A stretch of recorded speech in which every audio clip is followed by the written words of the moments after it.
We're now going to look at creating sheet sets in AutoCAD 2010. Sheet sets allow you to manage, file and archive drawings on a particular project.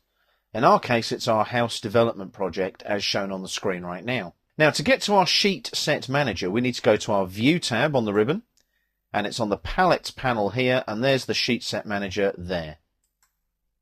You'll notice as soon as I open it, we already have a VTC example sheet set open. So let's have a quick look at that before we set up our own.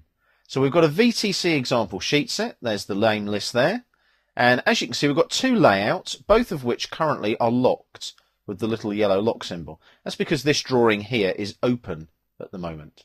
We've also got sheet views, which we'll look at later. We don't have any set up at the moment, but model views wise, you'll notice that we've got the 06 creating sheetsets.dwg, and that's got four named views: the house entrance, the living area, the pond area, and the summer house. So what you can do is you can create named views that can be used as views in new sheets in your sheet set. Now what I'm going to do, I'm going to click on the pull down here, click on New Sheet Set, and we're going to go through creating a new sheet set. Now we've got existing drawings to use.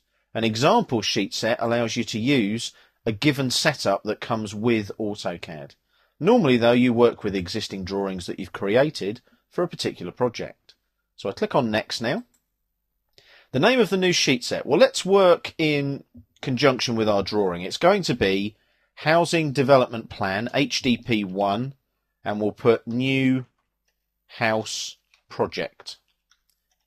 So you just type this information in. This gets saved in a file where you specify the location. Now the description there, I'm just going to put metric house project. I'm not going to worry too much about what I put in there for obvious reasons, but you can obviously put as much as you need in there when you work with sheet sets. I need to specify a location of where the DST file goes that stores this HDP1 information. So if I click there, it's in a sheet sets folder that I've created previously. So what I do, I'm just going to cancel that because it's in the right place already, and I click on Next. Now what I need to do is browse for my drawing.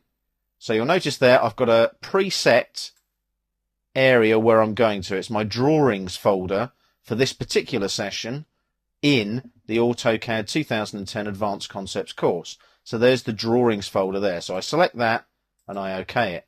Now, because it's gone to that specific folder where I know there is a drawing, you can see now that there's the drawing that we're going to use, and there's my specific sheet sets folder. So what I do now is I tick the boxes that I need.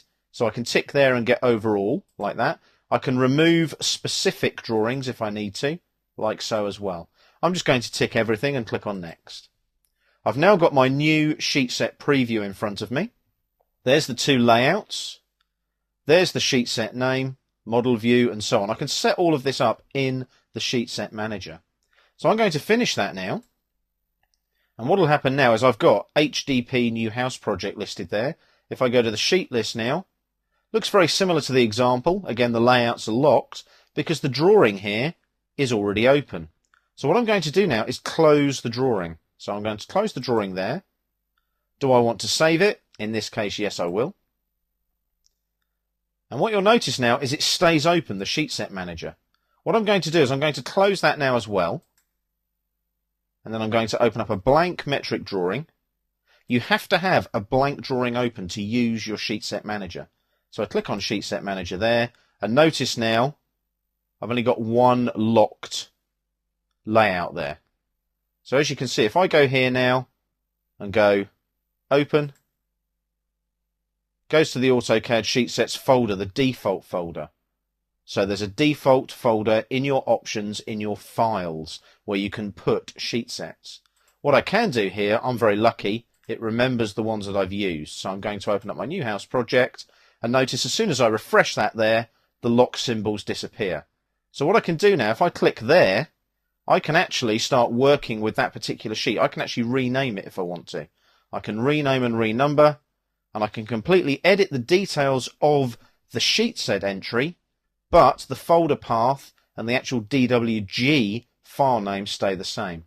We'll look at that as we do further exercises in this course. So I'm going to cancel that there, and that ends creating sheet sets.